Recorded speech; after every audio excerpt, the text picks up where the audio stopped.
Preface. This book is pragmatical, not philosophical, a practical manual, not a treatise upon theories.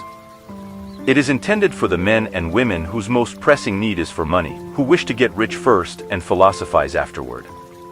It is for those who have, so far, found neither the time, the means, nor the opportunity to go deeply into the study of metaphysics, but who want results and who are willing to take the conclusions of science as a basis for action, without going into all the processes by which those conclusions were reached. It is expected that the reader will take the fundamental statements upon faith, just as he would take statements concerning a law of electrical action if they were promulgated by a Marconi or an Edison, and, taking the statements upon faith, that he will prove their truth by acting upon them without fear or hesitation. Every man or woman who does this will certainly get rich, for the science herein applied is an exact science, and failure is impossible. For the benefit, however, of those who wish to investigate philosophical theories and so secure a logical basis for faith, I will here cite certain authorities. The monistic theory of the universe, the theory that one is all, and that all is one, that one substance manifests itself as the seeming many elements of the material world, is of Hindu origin, and has been gradually winning its way into the thought of the Western world for 200 years. It is the foundation of all the Oriental philosophies and of those of Descartes, Spinoza, Leibniz, Schopenhauer, Hegel, and Emerson. The reader who would dig to the philosophical foundations is advised to read Hegel and Emerson, and he will do well to read The Eternal News, a very excellent pamphlet published by J. Brown, 300 Cathcart Road, Govanhill, Glasgow, Scotland. He may also find some help in a series of articles written by the author, which were published in Nautilus, Holyoke, Massachusetts, during the spring and summer of 1909, under the title, What is Truth? In writing this book I have sacrificed all other considerations to plainness and simplicity of style, so that all might understand. The plan of action laid down herein was deduced from the conclusions of philosophy. It has been thoroughly tested, and bears the supreme test of practical experiment. It works. If you wish to know how the conclusions were arrived at, read the writings of the authors mentioned above, and if you wish to reap the fruits of their philosophies in actual practice, read this book and do exactly as it tells you to do. The author. Chapter 1. The Right to be Rich. Whatever may be said in praise of poverty, the fact remains that it is not possible to live a really complete or successful life unless one is rich.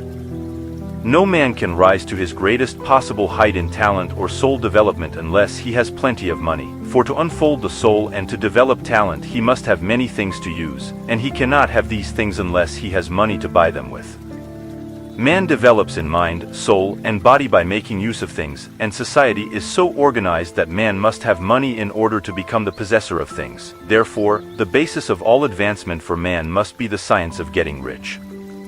The object of all life is development, and everything that lives has an inalienable right to all the development it is capable of attaining. Man's right to life means his right to have the free and unrestricted use of all the things which may be necessary to his fullest mental, spiritual, and physical unfoldment, or, in other words, his right to be rich. In this book, I shall not speak of riches in a figurative way. To be really rich does not mean to be satisfied or contented with a little. No man ought to be satisfied with a little if he is capable of using and enjoying more. The purpose of nature is the advancement and unfoldment of life, and every man should have all that can contribute to the power, elegance, beauty, and richness of life. To be content with less is sinful. The man who owns all he wants for the living of all the life he is capable of living is rich, and no man who has not plenty of money can have all he wants.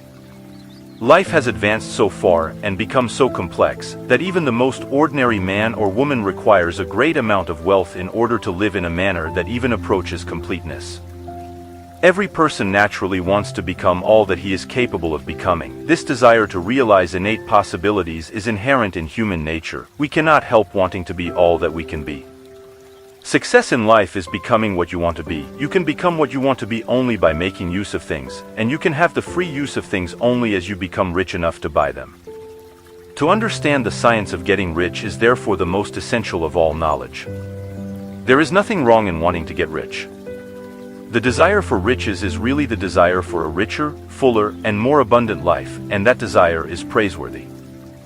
The man who does not desire to live more abundantly is abnormal, and so the man who does not desire to have money enough to buy all he wants is abnormal. There are three motives for which we live. We live for the body, we live for the mind, and we live for the soul.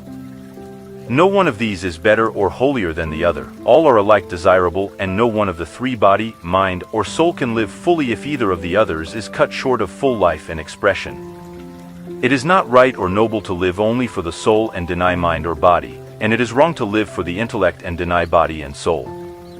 We are all acquainted with the loathsome consequences of living for the body and denying both mind and soul, and we see that real life means the complete expression of all that man can give forth through body, mind, and soul. Whatever he may say, no man can be really happy or satisfied unless his body is living fully in every function, and unless the same is true of his mind and his soul. Wherever there is unexpressed possibility or function not performed, there is unsatisfied desire. Desire is possibility-seeking expression or function-seeking performance. Man cannot live fully in body without good food, comfortable clothing, and warm shelter, and without freedom from excessive toil. Rest and recreation are also necessary to his physical life. He cannot live fully in mind without books and time to study them, without opportunity for travel and observation, or without intellectual companionship. To live fully in mind, he must have intellectual recreations and must surround himself with all the objects of art and beauty he is capable of using and appreciating. To live fully in soul, man must have love, and love is denied expression by poverty. Man's highest happiness is found in the bestowal of benefits on those he loves. Love finds its most natural and spontaneous expression in giving. The man who has nothing to give cannot fill his place as a husband or father, as a citizen, or as a man. It is in the use of material things that man finds full life for his body, develops his mind, and unfolds his soul. It is therefore of supreme importance to him that he should be rich. It is perfectly right that you should desire to be rich. If you are a normal man or woman, you cannot help doing so. It is perfectly right that you should give your best attention to the science of getting rich, for it is the noblest and most necessary of all studies. If you neglect this study, you are derelict in your duty to yourself, to God, and to humanity, for you can render God and humanity no greater service than to make the most of yourself. Chapter 2. There is a science of getting rich. There is a science of getting rich, and it is an exact science, like algebra or arithmetic. There are certain laws which govern the process of acquiring riches. Once these laws are learned and obeyed by any man, he will get rich with mathematical certainty. The ownership of money and property comes as a result of doing things in a certain way. Those who do things in this certain way, whether on purpose or accidentally, get rich, while those who do not do things in this certain way, no matter how hard they work or how able they are, remain poor. It is a natural law that like causes always produce like effects, and, therefore, any man or woman who learns to do things in this certain way will infallibly get rich. That the above statement is true is shown by the following facts. Getting rich is not a matter of environment, for, if it were, all the people in certain neighborhoods would become wealthy. The people of one city would all be rich, while those of other towns would all be poor. Or the inhabitants of one state would roll in wealth, while those of an adjoining state would be in poverty. But everywhere we see rich and poor living side by side, in the same environment and often engaged in the same vocations. When two men are in the same locality and in the same business, and one gets rich while the other remains poor, it shows that getting rich is not, primarily, a matter of environment. Some environments may be more favorable than others, but when two men in the same business are in the same neighborhood, and one gets rich while the other fails, it indicates that getting rich is the result of doing things in a certain way.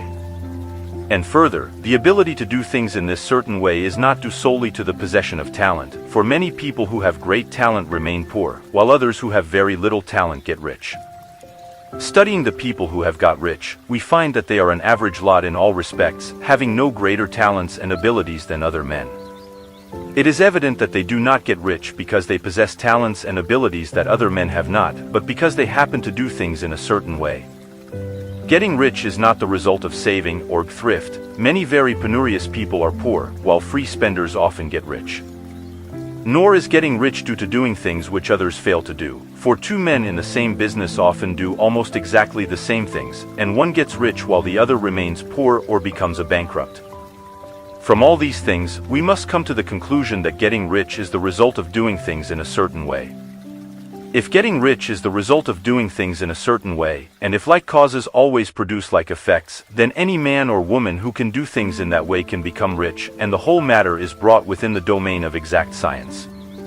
The question arises here, whether this certain way may not be so difficult that only a few may follow it. This cannot be true, as we have seen, so far as natural ability is concerned.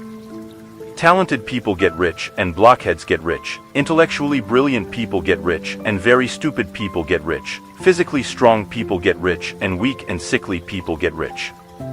Some degree of ability to think and understand is, of course, essential, but insofar as natural ability is concerned, any man or woman who has sense enough to read and understand these words can certainly get rich.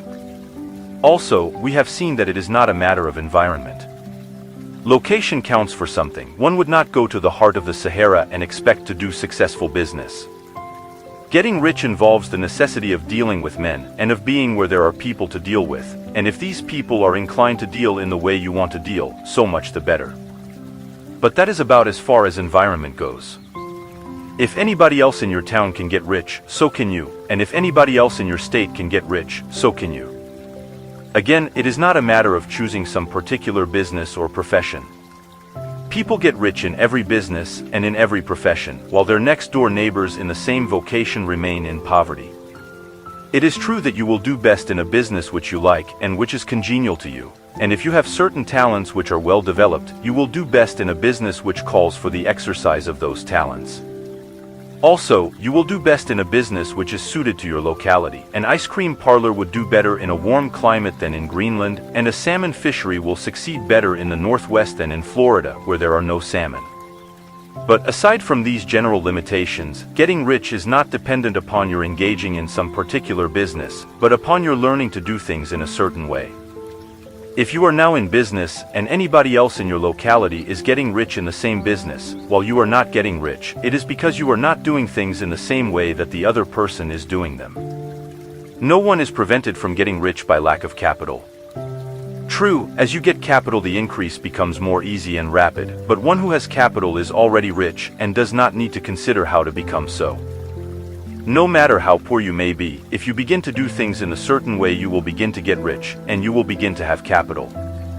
The getting of capital is a part of the process of getting rich, and it is a part of the result which invariably follows the doing of things in a certain way.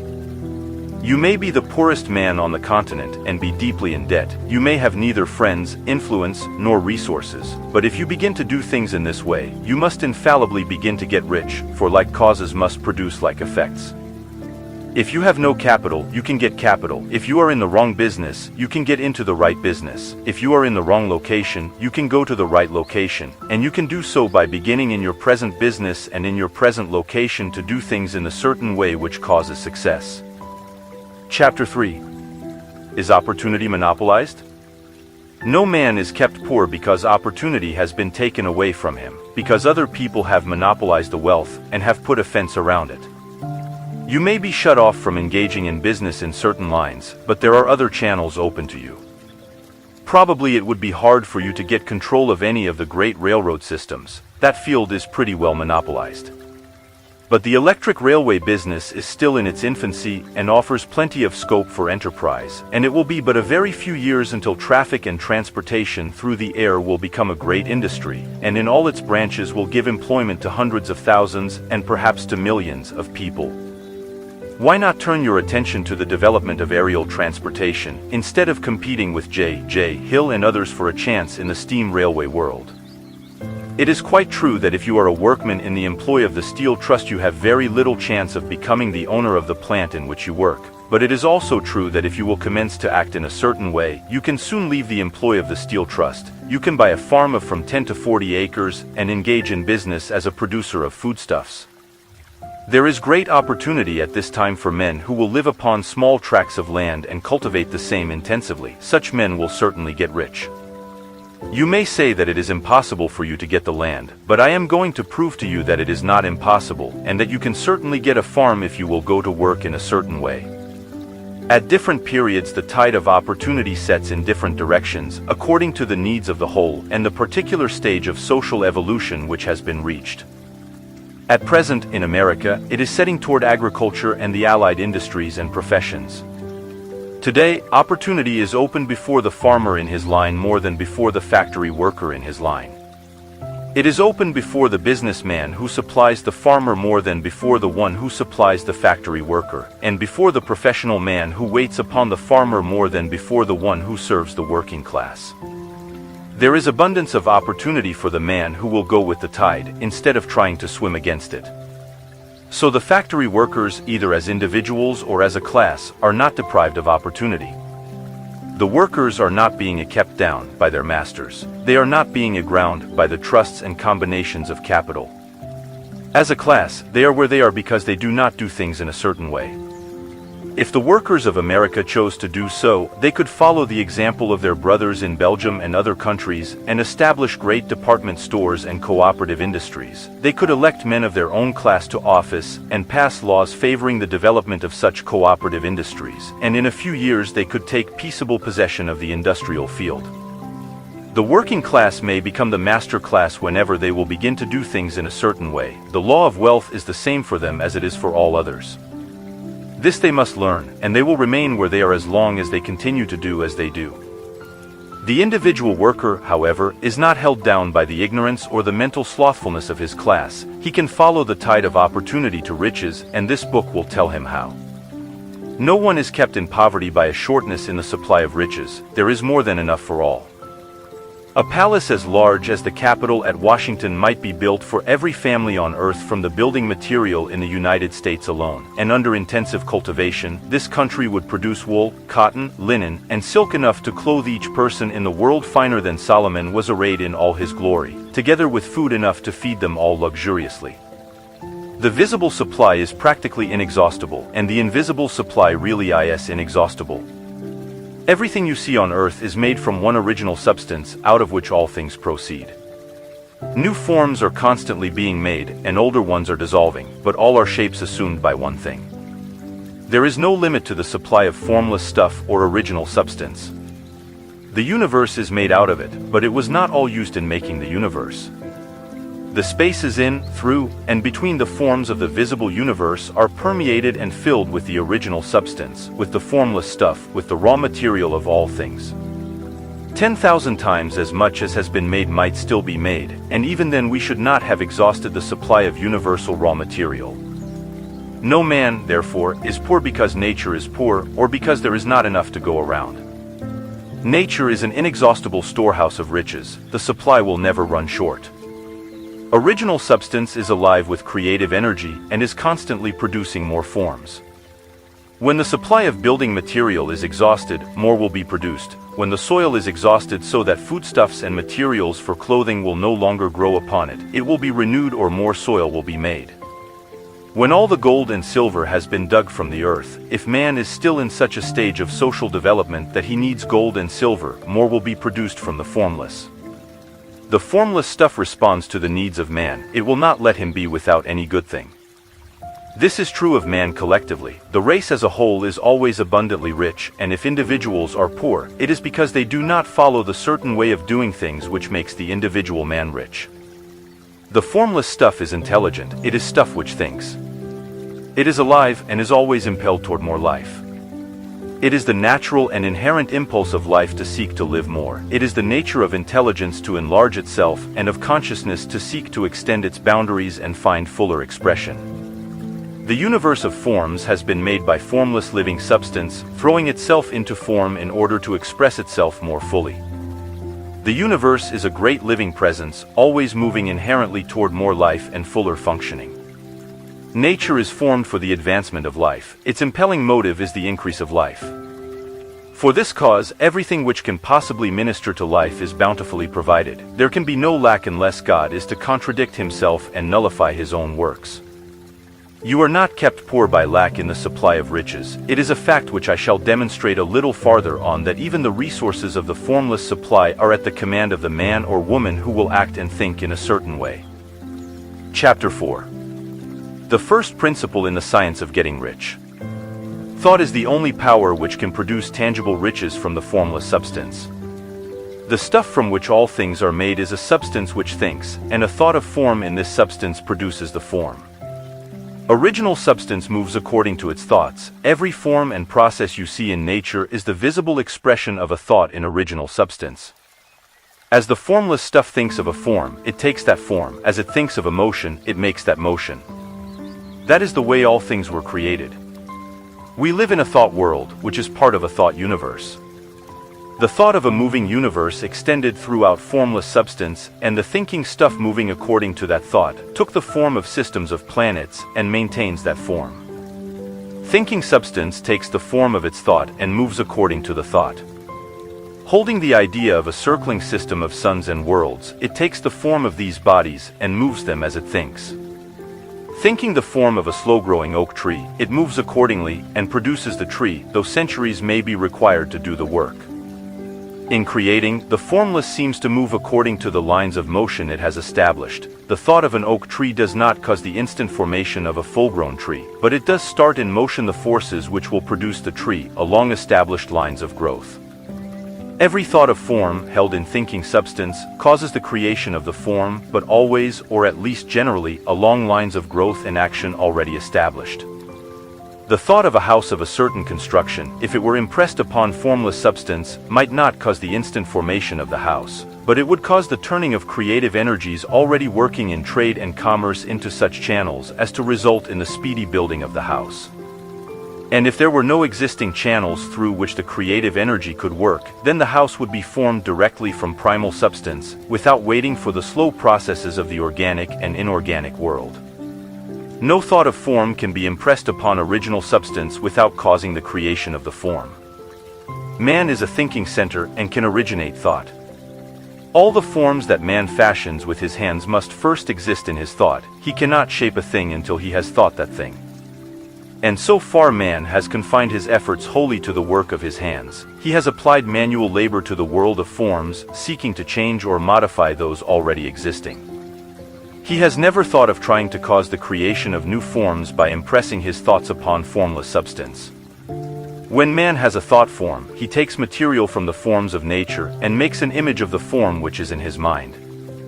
He has, so far, made little or no effort to cooperate with formless intelligence, to work it with the Father. He has not dreamed that he can do what he seeth the Father doing. Man reshapes and modifies existing forms by manual labor. He has given no attention to the question whether he may not produce things from formless substance by communicating his thoughts to it. We propose to prove that he may do so, to prove that any man or woman may do so, and to show how. As our first step, we must lay down three fundamental propositions. First, we assert that there is one original formless stuff or substance from which all things are made. All the seemingly many elements are but different presentations of one element. All the many forms found in organic and inorganic nature are but different shapes made from the same stuff. And this stuff is thinking stuff. A thought held in it produces the form of the thought. Thought in thinking substance produces shapes. Man is a thinking center, capable of original thought. If man can communicate his thought to original thinking substance, he can cause the creation or formation of the thing he thinks about. To summarize this, there is a thinking stuff from which all things are made, and which, in its original state, permeates, penetrates, and fills the interspaces of the universe. A thought in this substance produces the thing that is imaged by the thought. Man can form things in his thought and, by impressing his thought upon formless substance, can cause the thing he thinks about to be created. It may be asked if I can prove these statements, and without going into details, I answer that I can do so, both by logic and experience. Reasoning back from the phenomena of form and thought, I come to one original thinking substance, and reasoning forward from this thinking substance, I come to man's power to cause the formation of the thing he thinks about. And by experiment, I find the reasoning true, and this is my strongest proof. If one man who reads this book gets rich by doing what it tells him to do, that is evidence in support of my claim. But if every man who does what it tells him to do gets rich, that is positive proof until someone goes through the process and fails.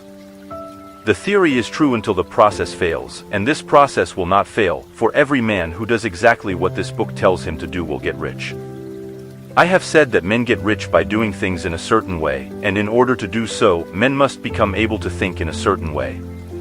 A man's way of doing things is the direct result of the way he thinks about things. To do things in the way you want to do them, you will have to acquire the ability to think the way you want to think. This is the first step toward getting rich. To think what you want to think is to think truth, regardless of appearances. Every man has the natural and inherent power to think what he wants to think, but it requires far more effort to do so than it does to think the thoughts which are suggested by appearances. To think according to appearances is easy. To think truth regardless of appearances is laborious, and requires the expenditure of more power than any other work man is called upon to perform. There is no labor from which most people shrink as they do from that of sustained and consecutive thought. It is the hardest work in the world. This is especially true when truth is contrary to appearances. Every appearance in the visible world tends to produce a corresponding form in the mind which observes it, and this can only be prevented by holding the thought of the truth. To look upon the appearance of disease will produce the form of disease in your own mind, and ultimately in your body, unless you hold the thought of the truth, which is that there is no disease. It is only an appearance, and the reality is health. To look upon the appearances of poverty will produce corresponding forms in your own mind, unless you hold to the truth that there is no poverty, there is only abundance. To think health when surrounded by the appearances of disease, or to think riches when in the midst of appearances of poverty, requires power, but he who acquires this power becomes a mastermind. He can conquer fate, he can have what he wants. This power can only be acquired by getting hold of the basic fact which is behind all appearances, and that fact is that there is one thinking substance, from which and by which all things are made. Then we must grasp the truth that every thought held in this substance becomes a form, and that man can so impress his thoughts upon it as to cause them to take form and become visible things. When we realize this, we lose all doubt and fear, for we know that we can create what we want to create, we can get what we want to have, and can become what we want to be. As a first step toward getting rich, you must believe the three fundamental statements given previously in this chapter, and in order to emphasize them, I repeat them here. There is a thinking stuff from which all things are made, and which, in its original state, permeates, penetrates, and fills the interspaces of the universe. A thought, in this substance, produces the thing that is imaged by the thought. Man can form things in his thought and, by impressing his thought upon formless substance, can cause the thing he thinks about to be created. You must lay aside all other concepts of the universe than this monistic one, and you must dwell upon this until it is fixed in your mind and has become your habitual thought. Read these creed statements over and over again, fix every word upon your memory, and meditate upon them until you firmly believe what they say. If a doubt comes to you, cast it aside as a sin. Do not listen to arguments against this idea. Do not go to churches or lectures where a contrary concept of things is taught or preached. Do not read magazines or books which teach a different idea. If you get mixed up in your faith, all your efforts will be in vain. Do not ask why these things are true, nor speculate as to how they can be true. Simply take them on trust. The science of getting rich begins with the absolute acceptance of this faith. Chapter 5. Increasing life. You must get rid of the last vestige of the old idea that there is a deity whose will it is that you should be poor, or whose purposes may be served by keeping you in poverty. The intelligent substance which is all, and which lives in all and lives in you, is a consciously living substance. Being a consciously living substance, it must have the natural and inherent desire of every living intelligence for increase of life. Every living thing must continually seek for the enlargement of its life, because life, in the mere act of living, must increase itself. A seed, dropped into the ground, springs into activity, and in the act of living produces 100 more seeds. Life, by living, multiplies itself. It is forever becoming more. It must do so, if it continues to be at all. Intelligence is under this same necessity for continuous increase. Every thought we think makes it necessary for us to think another thought. Consciousness is continually expanding. Every fact we learn leads us to the learning of another fact. Knowledge is continually increasing.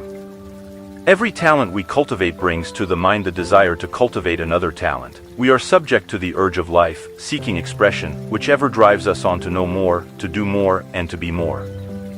In order to know more, do more, and be more, we must have more. We must have things to use, for we learn, and do, and become only by using things.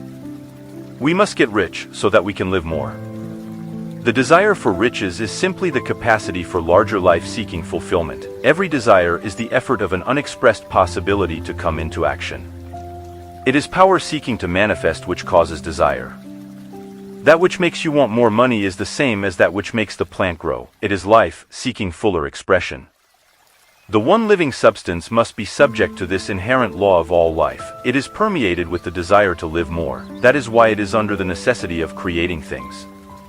The one substance desires to live more in you, hence it wants you to have all the things you can use. It is the desire of God that you should get rich. He wants you to get rich because he can express himself better through you if you have plenty of things to use in giving him expression. He can live more in you if you have unlimited command of the means of life. The universe desires you to have everything you want to have. Nature is friendly to your plans. Everything is naturally for you. Make up your mind that this is true. It is essential, however, that your purpose should harmonize with the purpose that is in all. You must want real life, not mere pleasure or sensual gratification. Life is the performance of function, and the individual really lives only when he performs every function, physical, mental, and spiritual, of which he is capable, without excess in any. You do not want to get rich in order to live swinishly, for the gratification of animal desires. That is not life. But the performance of every physical function is a part of life, and no one lives completely who denies the impulses of the body a normal and healthful expression. You do not want to get rich solely to enjoy mental pleasures, to get knowledge, to gratify ambition, to outshine others, to be famous. All these are a legitimate part of life, but the man who lives for the pleasures of the intellect alone will only have a partial life, and he will never be satisfied with his lot.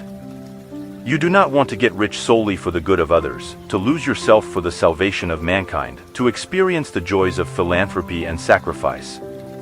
The joys of the soul are only a part of life, and they are no better or nobler than any other part.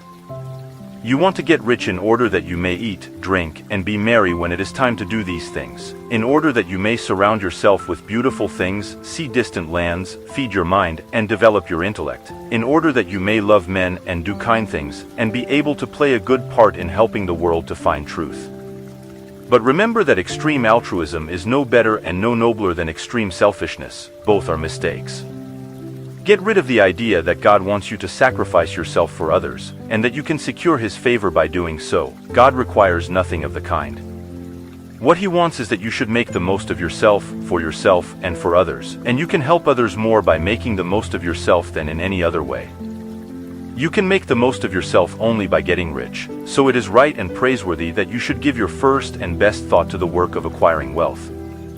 Remember, however, that the desire of substance is for all, and its movements must be for more life to all. It cannot be made to work for less life to any, because it is equally in all, seeking riches and life.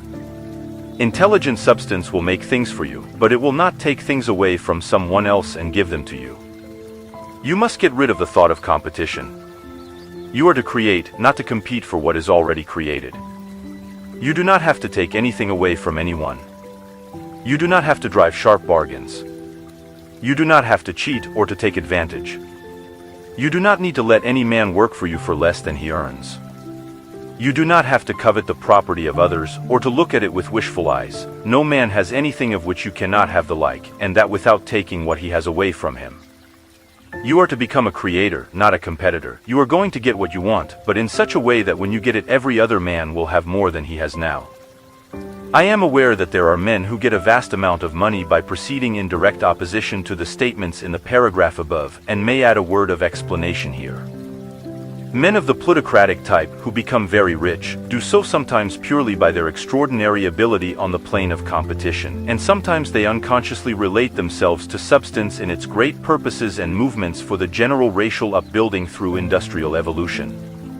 Rockefeller, Carnegie, Morgan, et al. Have been the unconscious agents of the supreme in the necessary work of systematizing and organizing productive industry, and in the end, their work will contribute immensely toward increased life for all. Their day is nearly over. They have organized production and will soon be succeeded by the agents of the multitude, who will organize the machinery of distribution. The multimillionaires are like the monster reptiles of the prehistoric eras. They play a necessary part in the evolutionary process, but the same power which produced them will dispose of them. And it is well to bear in mind that they have never been really rich. A record of the private lives of most of this class will show that they have really been the most abject and wretched of the poor. Riches secured on the competitive plane are never satisfactory and permanent. They are yours today and another's tomorrow.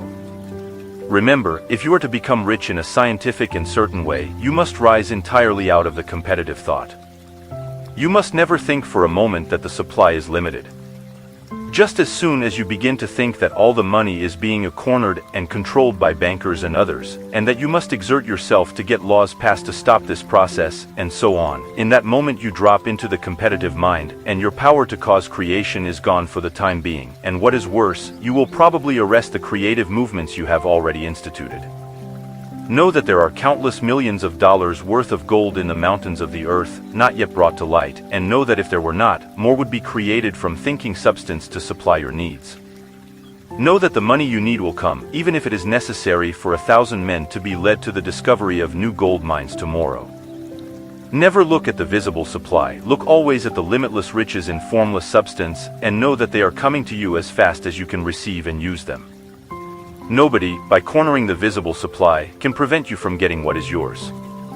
So never allow yourself to think for an instant that all the best building spots will be taken before you get ready to build your house, unless you hurry. Never worry about the trusts and combines, and get anxious for fear they will soon come to own the whole earth. Never get afraid that you will lose what you want because some other person beats you to it. That cannot possibly happen. You are not seeking anything that is possessed by anybody else. You are causing what you want to be created from formless substance, and the supply is without limits. Stick to the formulated statement. There is a thinking stuff from which all things are made, and which, in its original state, permeates, penetrates, and fills the interspaces of the universe. A thought in this substance produces the thing that is imaged by the thought. Man can form things in his thought and, by impressing his thought upon formless substance, can cause the thing he thinks about to be created. Chapter 6. How riches come to you. When I say that you do not have to drive sharp bargains, I do not mean that you do not have to drive any bargains at all, or that you are above the necessity for having any dealings with your fellow men. I mean that you will not need to deal with them unfairly. You do not have to get something for nothing, but can give to every man more than you take from him. You cannot give every man more in cash market value than you take from him, but you can give him more in use value than the cash value of the thing you take from him. The paper, ink, and other material in this book may not be worth the money you paid for it, but if the ideas suggested by it bring you thousands of dollars, you have not been wronged by those who sold it to you. They have given you a great use value for a small cash value. Let us suppose that I own a picture by one of the great artists, which, in any civilized community, is worth thousands of dollars. I take it to Baffin Bay, and by a salesmanship induce an Eskimo to give a bundle of furs worth $500 for it. I have really wronged him, for he has no use for the picture, it has no use value to him, it will not add to his life. But suppose I give him a gun worth $50 for his furs, then he has made a good bargain. He has use for the gun, it will get him many more furs and much food, it will add to his life in every way, it will make him rich. When you rise from the competitive to the creative plane, you can scan your business transactions very strictly, and if you are selling any man anything which does not add more to his life than the thing he gives you in exchange, you can afford to stop it. You do not have to beat anybody in business. And if you are in a business which does beat people, get out of it at once. Give every man more in use value than you take from him in cash value. Then you are adding to the life of the world by every business transaction. If you have people working for you, you must take from them more in cash value than you pay them in wages. But you can so organize your business that it will be filled with the principle of advancement, and so that each employee who wishes to do so may advance a little every day. You can make your business do for your employees what this book is doing for you. You can so conduct your business that it will be a sort of ladder, by which every employee who will take the trouble may climb to riches himself, and given the opportunity, if you will not do so, it is not your fault. And finally, because you are to cause the creation of your riches from formless substance which permeates all your environment, it does not follow that they are to take shape from the atmosphere and come into being before your eyes. If you want a sewing machine, for instance, I do not mean to tell you that you are to impress the thought of a sewing machine on thinking substance until the machine is formed without hands, in the room where you sit or elsewhere. But if you want a sewing machine, hold the mental image of it with the most positive certainty that it is being made or is on its way to you. After once forming the thought, have the most absolute and unquestioning faith that the sewing machine is coming. Never think of it or speak of it in any other way than as being sure to arrive. Claim it as already yours. It will be brought to you by the power of the supreme intelligence acting upon the minds of men. If you live in Maine, it may be that a man will be brought from Texas or Japan to engage in some transaction which will result in your getting what you want. If so, the whole matter will be as much to that man's advantage as it is to yours. Do not forget for a moment that the thinking substance is through all, in all, communicating with all, and can influence all. The desire of thinking substance for fuller life and better living has caused the creation of all the sewing machines already made, and it can cause the creation of millions more and will, whenever men set it in motion by desire and faith, and by acting in a certain way.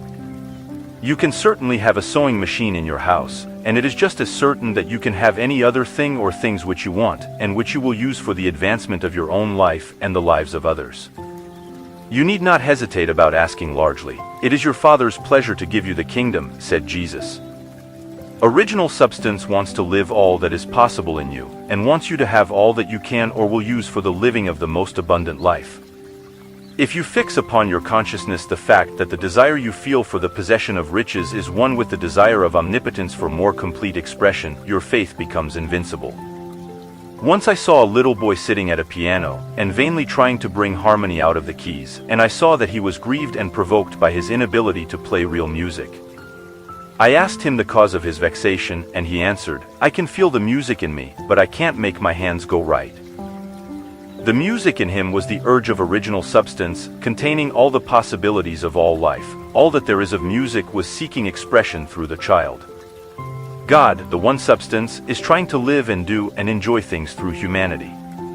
He is saying, I want hands to build wonderful structures, to play divine harmonies, to paint glorious pictures. I want feet to run my errands, eyes to see my beauties, tongues to tell mighty truths and to sing marvelous songs, and so on. All that there is of possibility is seeking expression through men. God wants those who can play music to have pianos and every other instrument, and to have the means to cultivate their talents to the fullest extent. He wants those who can appreciate beauty to be able to surround themselves with beautiful things. He wants those who can discern truth to have every opportunity to travel and observe. He wants those who can appreciate dress to be beautifully clothed, and those who can appreciate good food to be luxuriously fed.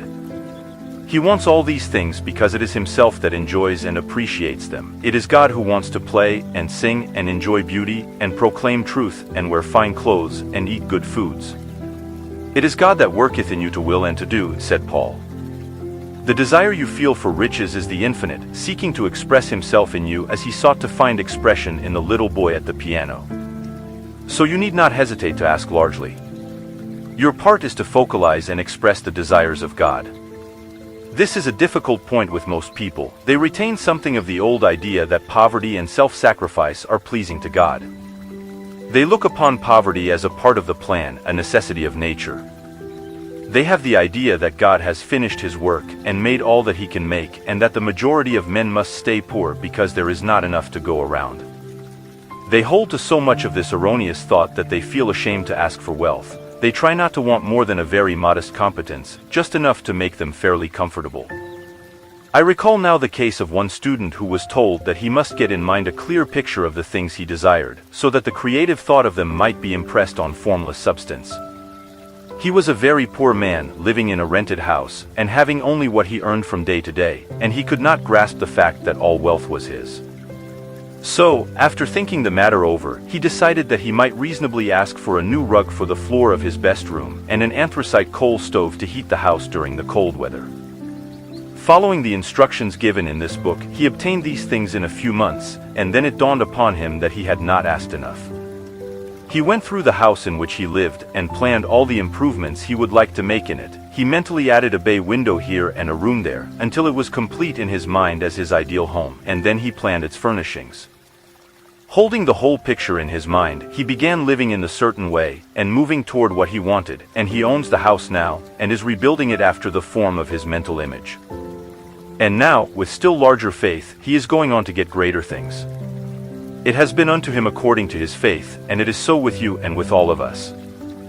Chapter 7. Gratitude.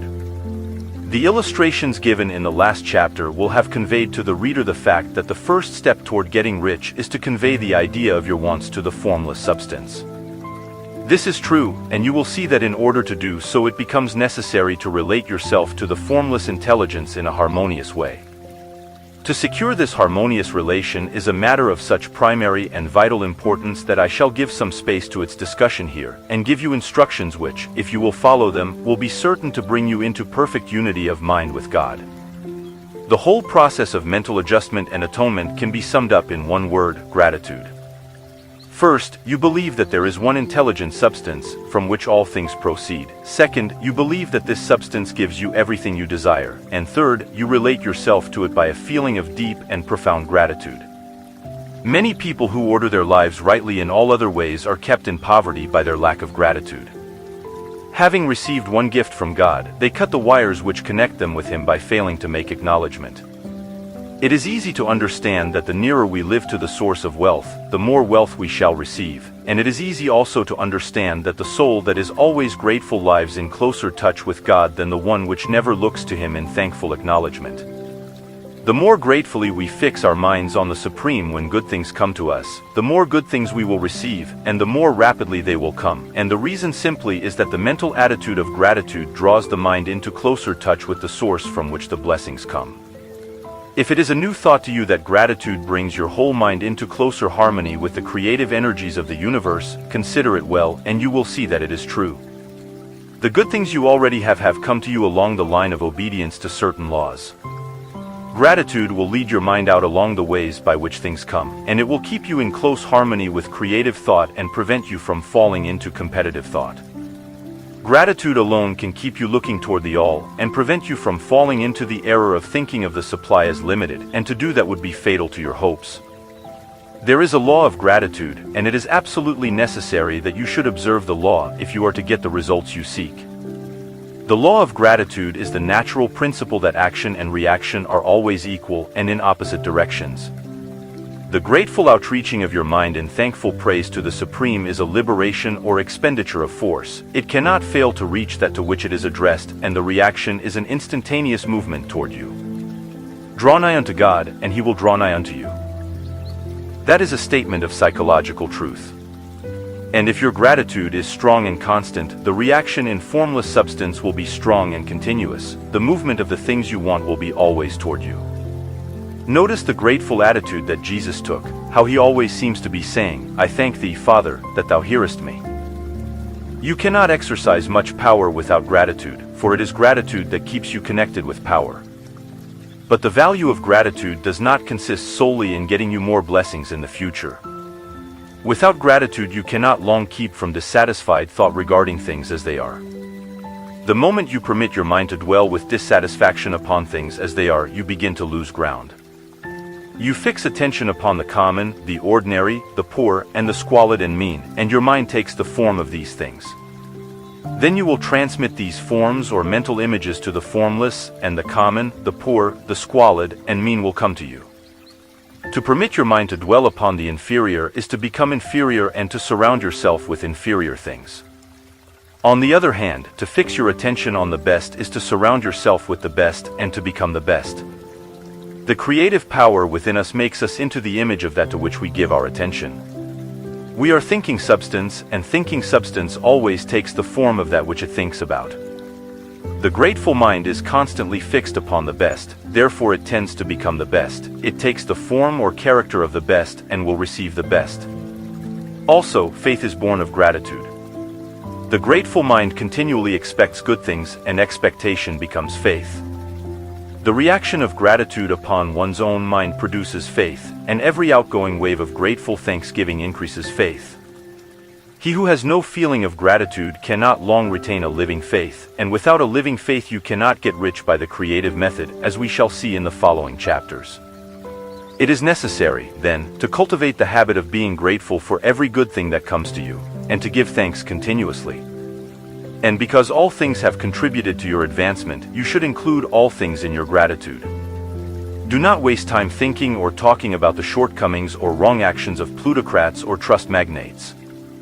Their organization of the world has made your opportunity. All you get really comes to you because of them. Do not rage against corrupt politicians. If it were not for politicians, we should fall into anarchy, and your opportunity would be greatly lessened. God has worked a long time and very patiently to bring us up to where we are in industry and government, and He is going right on with His work. There is not the least doubt that He will do away with plutocrats, trust magnates, captains of industry, and politicians as soon as they can be spared, but in the meantime, behold, they are all very good.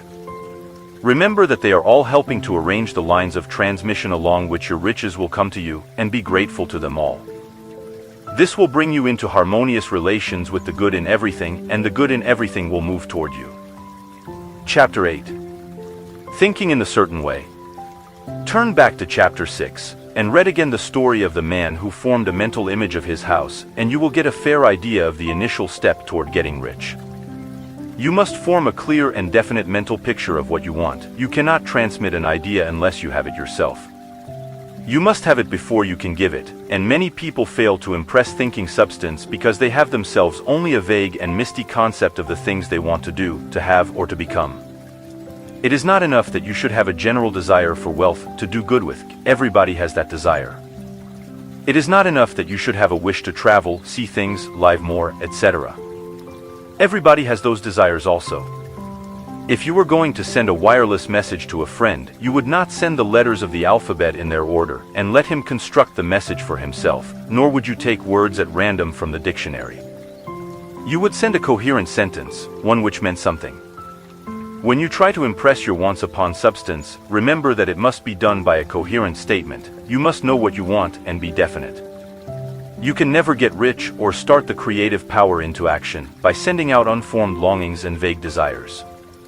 Go over your desires just as the man I have described went over his house. See just what you want and get a clear mental picture of it as you wish it to look when you get it.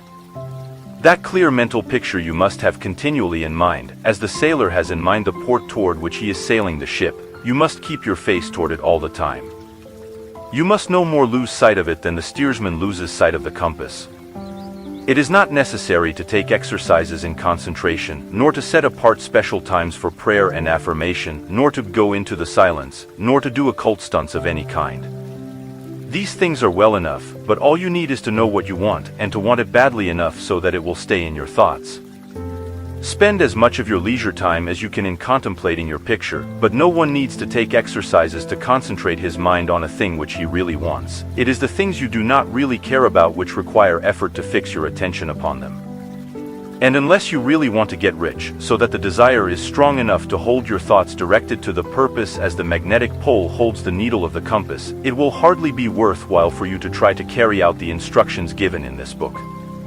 The methods herein set forth are for people whose desire for riches is strong enough to overcome mental laziness and the love of ease, and make them work.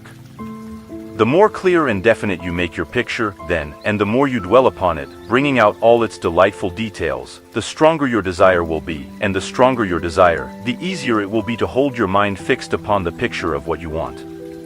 Something more is necessary, however, than merely to see the picture clearly. If that is all you do, you are only a dreamer and will have little or no power for accomplishment. Behind your clear vision must be the purpose to realize it, to bring it out in tangible expression.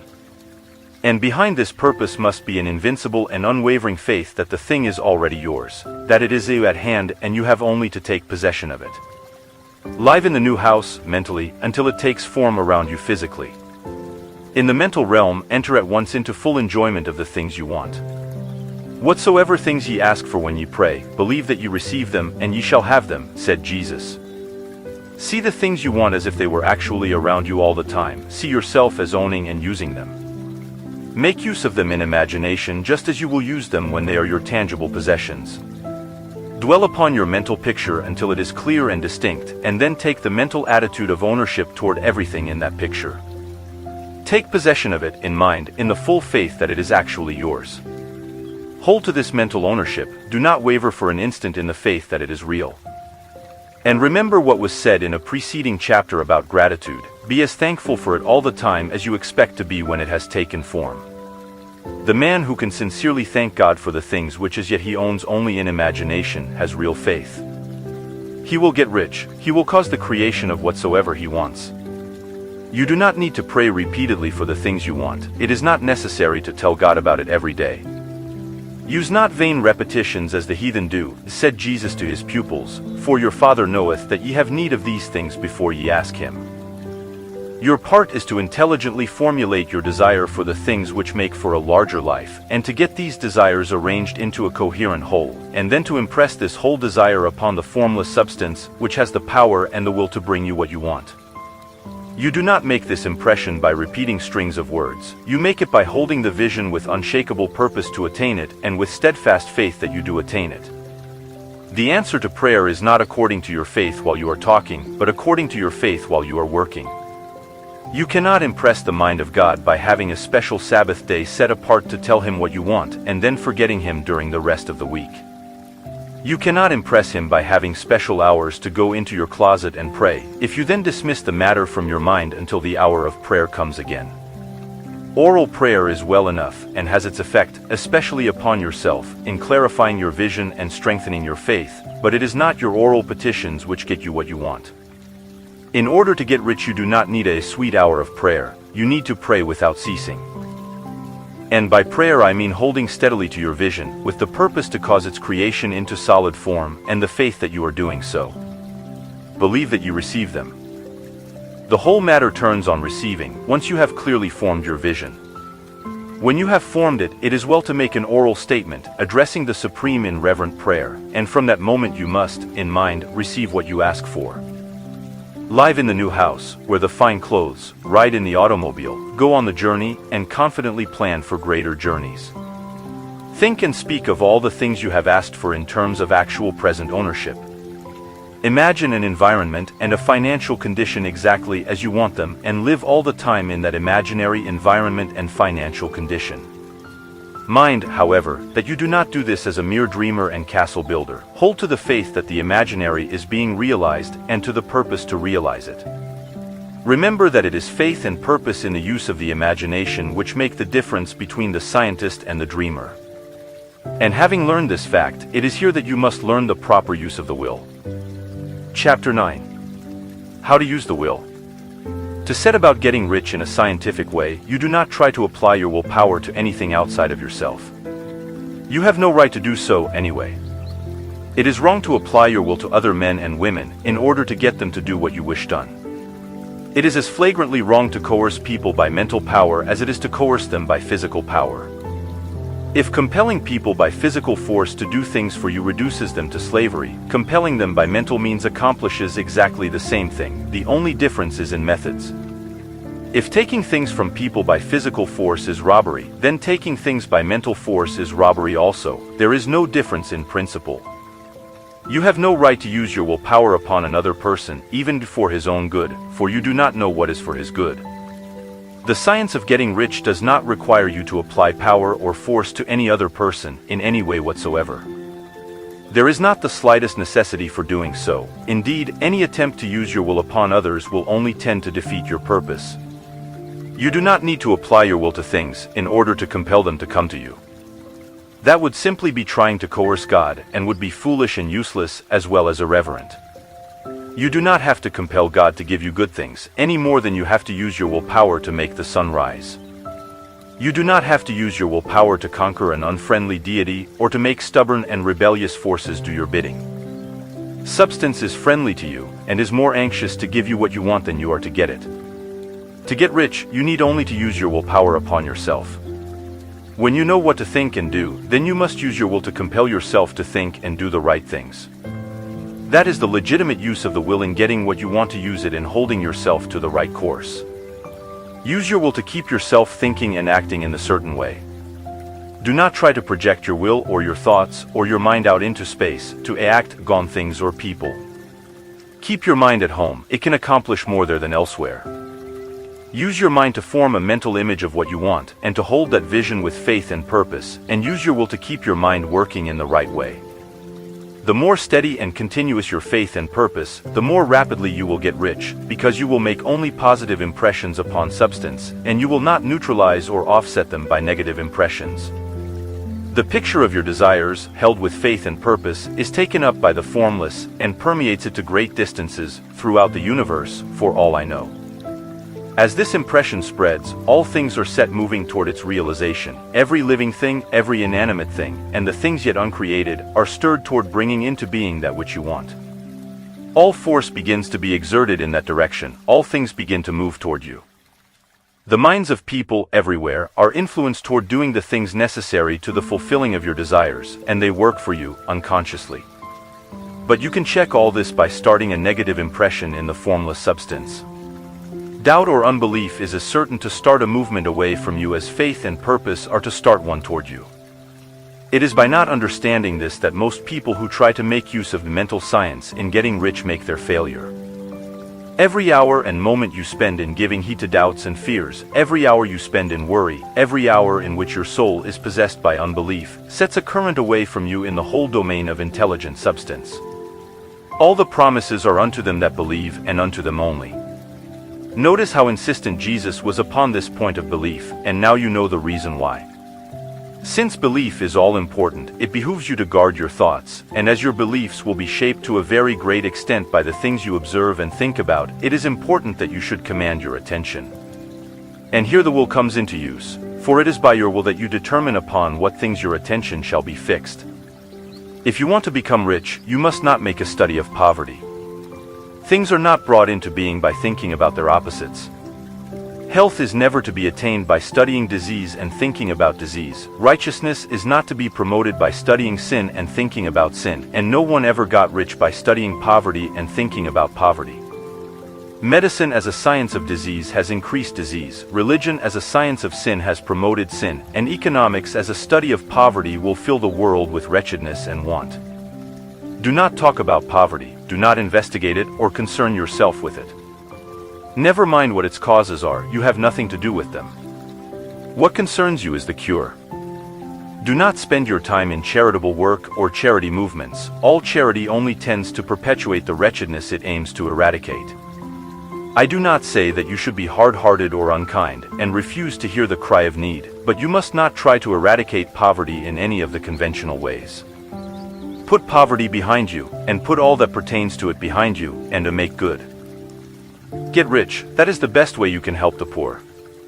And you cannot hold the mental image which is to make you rich if you fill your mind with pictures of poverty.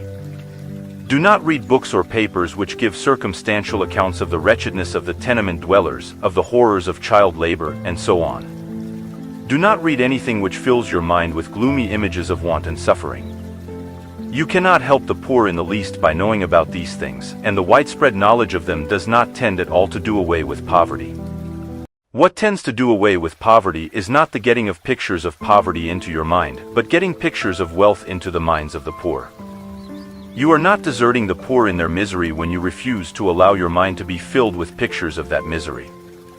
Poverty can be done away with, not by increasing the number of well-to-do people who think about poverty, but by increasing the number of poor people who propose with faith to get rich. The poor do not need charity, they need inspiration. Charity only sends them a loaf of bread to keep them alive in their wretchedness, or gives them an entertainment to make them forget for an hour or two, but inspiration will cause them to rise out of their misery. If you want to help the poor, demonstrate to them that they can become rich, prove it by getting rich yourself. The only way in which poverty will ever be banished from this world is by getting a large and constantly increasing number of people to practice the teachings of this book. People must be taught to become rich by creation, not by competition. Every man who becomes rich by competition throws down behind him the ladder by which he rises and keeps others down, but every man who gets rich by creation opens a way for thousands to follow him and inspires them to do so. You are not showing hardness of heart or an unfeeling disposition when you refuse to pity poverty, see poverty, read about poverty, or think or talk about it, or to listen to those who do talk about it. Use your willpower to keep your mind off the subject of poverty, and to keep it fixed with faith and purpose on the vision of what you want. Chapter 10. Further use of the will. You cannot retain a true and clear vision of wealth if you are constantly turning your attention to opposing pictures, whether they be external or imaginary. Do not tell of your past troubles of a financial nature. If you have had them, do not think of them at all. Do not tell of the poverty of your parents or the hardships of your early life. To do any of these things is to mentally class yourself with the poor for the time being, and it will certainly check the movement of things in your direction. Let the dead bury their dead, as Jesus said. Put poverty and all things that pertain to poverty completely behind you. You have accepted a certain theory of the universe as being correct and are resting all your hopes of happiness on its being correct, and what can you gain by giving heed to conflicting theories? Do not read religious books which tell you that the world is soon coming to an end, and do not read the writings of muckrakers and pessimistic philosophers who tell you that it is going to the devil. The world is not going to the devil, it is going to God. It is a wonderful becoming. True, there may be a good many things in existing conditions which are disagreeable, but what is the use of studying them when they are certainly passing away, and when the study of them only tends to check their passing and keep them with us? Why give time and attention to things which are being removed by evolutionary growth, when you can hasten their removal only by promoting the evolutionary growth as far as your part of it goes? No matter how horrible in seeming may be the conditions in certain countries, sections, or places, you waste your time and destroy your own chances by considering them. You should interest yourself in the world's becoming rich. Think of the riches the world is coming into, instead of the poverty it is growing out of, and bear in mind that the only way in which you can assist the world in growing rich is by growing rich yourself through the creative method, not the competitive one. Give your attention wholly to riches, ignore poverty. Whenever you think or speak of those who are poor, think and speak of them as those who are becoming rich, as those who are to be congratulated rather than pitied. Then they and others will catch the inspiration and begin to search for the way out. Because I say that you are to give your whole time and mind and thought to riches, it does not follow that you are to be sordid or mean. To become really rich is the noblest aim you can have in life, for it includes everything else. On the competitive plane, the struggle to get rich is a godless scramble for power over other men, but when we come into the creative mind, all this is changed. All that is possible in the way of greatness and soul unfoldment, of service and lofty endeavor, comes by way of getting rich. All is made possible by the use of things. If you lack for physical health, you will find that the attainment of it is conditional on your getting rich. Only those who are emancipated from financial worry, and who have the means to live a carefree existence and follow hygienic practices, can have and retain health. Moral and spiritual greatness is possible only to those who are above the competitive battle for existence, and only those who are becoming rich on the plane of creative thought are free from the degrading influences of competition. If your heart is set on domestic happiness, remember that love flourishes best where there is refinement, a high level of thought, and freedom from corrupting influences, and these are to be found only where riches are attained by the exercise of creative thought, without strife or rivalry. You can aim at nothing so great or noble, I repeat, as to become rich, and you must fix your attention upon your mental picture of riches, to the exclusion of all that may tend to dim or obscure the vision. You must learn to see the underlying truth in all things. You must see beneath all seemingly wrong conditions the great one life ever moving forward toward fuller expression and more complete happiness. It is the truth that there is no such thing as poverty, that there is only wealth. Some people remain in poverty because they are ignorant of the fact that there is wealth for them, and these can best be taught by showing them the way to affluence in your own person and practice. Others are poor because, while they feel that there is a way out, they are too intellectually indolent to put forth the mental effort necessary to find that way and travel it, and for these the very best thing you can do is to arouse their desire by showing them the happiness that comes from being rightly rich. Others still are poor because, while they have some notion of science, they have become so swamped and lost in the maze of metaphysical and occult theories that they do not know which road to take. They try a mixture of many systems and fail in all. For these, again, the very best thing to do is to show the right way in your own person and practice. An ounce of doing things is worth a pound of theorizing. The very best thing you can do for the whole world is to make the most of yourself. You can serve God and man in no more effective way than by getting rich. That is, if you get rich by the creative method and not by the competitive one. Another thing. We assert that this book gives in detail the principles of the science of getting rich, and if that is true, you do not need to read any other book upon the subject. This may sound narrow and egotistical, but consider, there is no more scientific method of computation in mathematics than by addition, subtraction, multiplication, and division. No other method is possible. There can be but one shortest distance between 2 points. There is only one way to think scientifically, and that is to think in the way that leads by the most direct and simple route to the goal. No man has yet formulated a briefer or less complex system than the one set forth herein. It has been stripped of all non-essentials. When you commence on this, lay all others aside, put them out of your mind altogether. Read this book every day, keep it with you, commit it to memory, and do not think about other systems and theories. If you do, you will begin to have doubts, and to be uncertain and wavering in your thought, and then you will begin to make failures. After you have made good and become rich, you may study other systems as much as you please, but until you are quite sure that you have gained what you want, do not read anything on this line but this book, unless it be the authors mentioned in the preface. And read only the most optimistic comments on the world's news, those in harmony with your picture. Also, postpone your investigations into the occult. Do not dabble in theosophy, spiritualism, or kindred studies. It is very likely that the dead still live and are near, but if they are, let them alone, mind your own business. Wherever the spirits of the dead may be, they have their own work to do, and their own problems to solve, and we have no right to interfere with them. We cannot help them, and it is very doubtful whether they can help us, or whether we have any right to trespass upon their time if they can. Let the dead and the hereafter alone, and solve your own problem, get rich. If you begin to mix with the occult, you will start mental cross-currents which will surely bring your hopes to shipwreck. Now, this and the preceding chapters have brought us to the following statement of basic facts. There is a thinking stuff from which all things are made, and which, in its original state, permeates, penetrates, and fills the interspaces of the universe.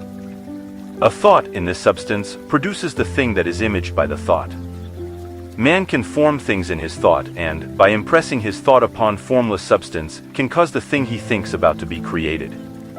In order to do this, man must pass from the competitive to the creative mind. He must form a clear mental picture of the things he wants, and hold this picture in his thoughts with the fixed purpose to get what he wants, and the unwavering faith that he does get what he wants, closing his mind against all that may tend to shake his purpose, dim his vision, or quench his faith. And in addition to all this, we shall now see that he must live and act in a certain way. Chapter 11. Acting in a certain way. Thought is the creative power, or the impelling force which causes the creative power to act. Thinking in a certain way will bring riches to you, but you must not rely upon thought alone, paying no attention to personal action.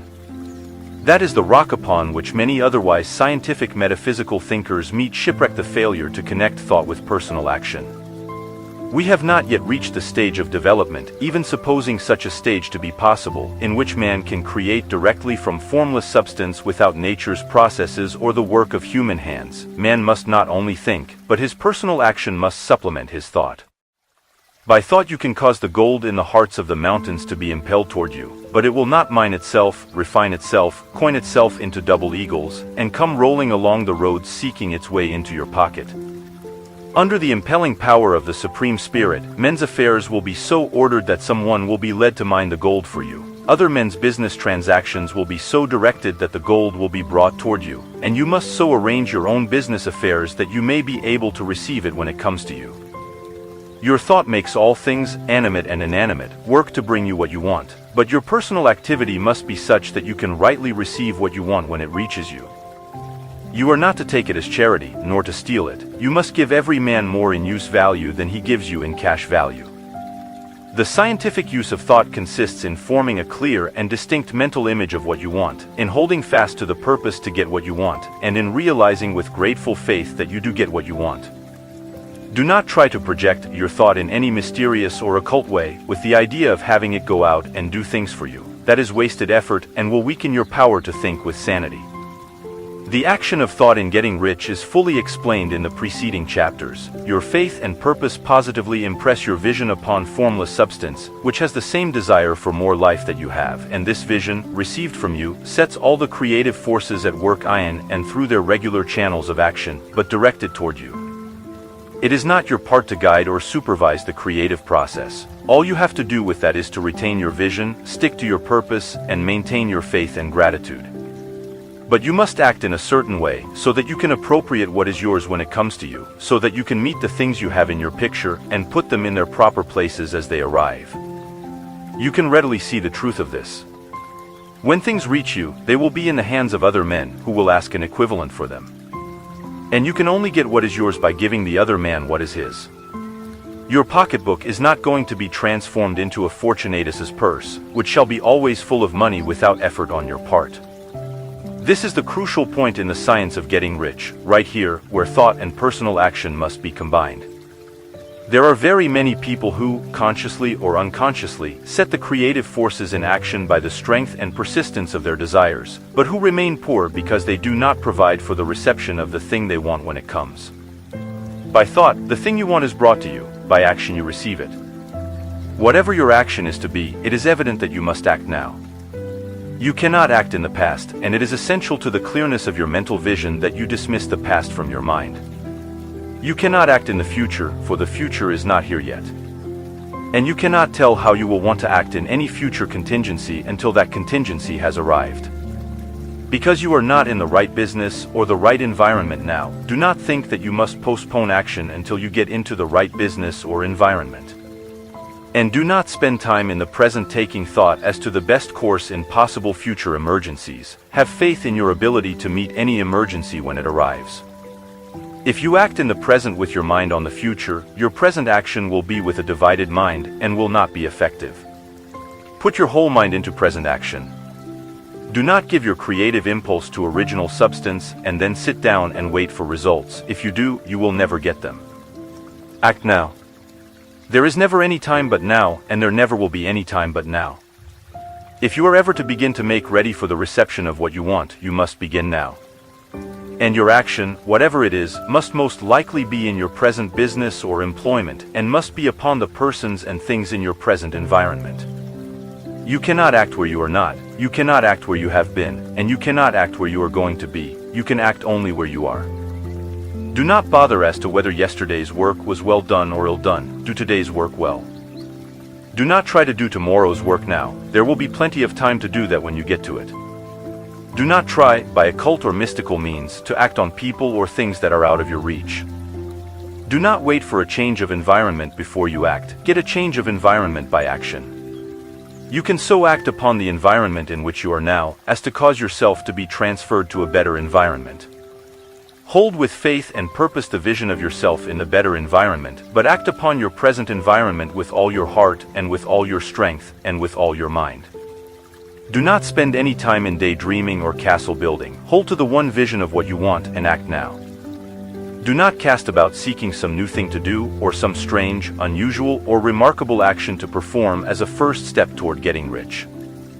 It is probable that your actions, at least for some time to come, will be those you have been performing for some time past, but you are to begin now to perform these actions in a certain way, which will surely make you rich.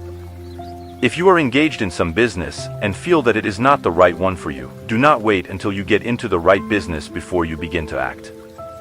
Do not feel discouraged or sit down and lament because you are misplaced. No man was ever so misplaced but that he could find the right place, and no man ever became so involved in the wrong business but that he could get into the right business. Hold the vision of yourself in the right business, with the purpose to get into it, and the faith that you will get into it and are getting into it, but act in your present business. Use your present business as the means of getting a better one, and use your present environment as the means of getting into a better one. Your vision of the right business, if held with faith and purpose, will cause the Supreme to move the right business toward you, and your action, if performed in a certain way, will cause you to move toward the business. If you are an employee or wage earner, and feel that you must change places in order to get what you want, do not project your thought into space and rely upon it to get you another job. It will probably fail to do so. Hold the vision of yourself in the job you want, while you act with faith and purpose on the job you have, and you will certainly get the job you want. Your vision and faith will set the creative force in motion to bring it toward you, and your action will cause the forces in your own environment to move you toward the place you want. In closing this chapter, we will add another statement to our syllabus. There is a thinking stuff from which all things are made, and which, in its original state, permeates, penetrates, and fills the interspaces of the universe. A thought, in this substance, produces the thing that is imaged by the thought.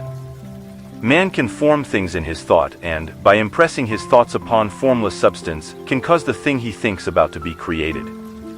In order to do this, man must pass from the competitive to the creative mind. He must form a clear mental picture of the things he wants, and hold this picture in his thoughts with the fixed purpose to get what he wants, and the unwavering faith that he does get what he wants, closing his mind to all that may tend to shake his purpose, dim his vision, or quench his faith. That he may receive what he wants when it comes, man must act now upon the people and things in his present environment. Chapter 12. Efficient action. You must use your thought as directed in previous chapters, and begin to do what you can do where you are, and you must do all that you can do where you are. You can advance only by being larger than your present place, and no man is larger than his present place who leaves undone any of the work pertaining to that place. The world is advanced only by those who more than fill their present places.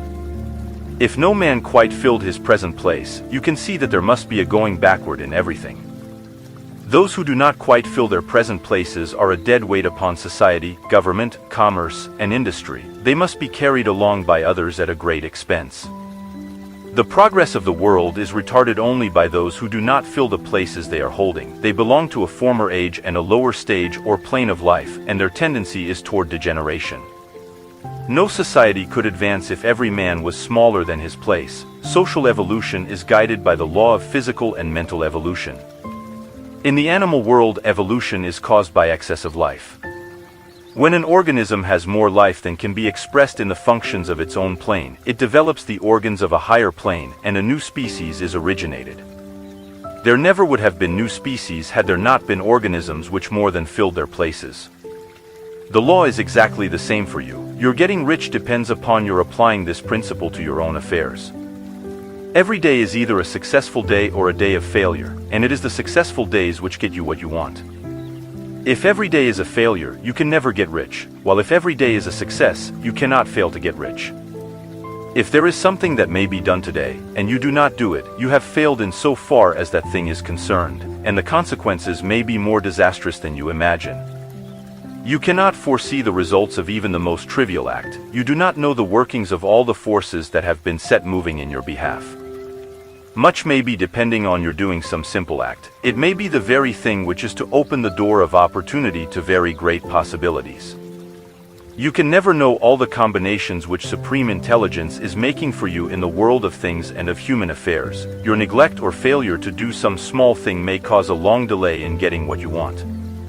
Do, every day, all that can be done that day. There is, however, a limitation or qualification of the above that you must take into account. You are not to overwork, nor to rush blindly into your business in the effort to do the greatest possible number of things in the shortest possible time. You are not to try to do tomorrow's work today, nor to do a week's work in a day. It is really not the number of things you do, but the efficiency of each separate action that counts. Every act is, in itself, either a success or a failure. Every act is, in itself, either effective or inefficient. Every inefficient act is a failure, and if you spend your life in doing inefficient acts, your whole life will be a failure.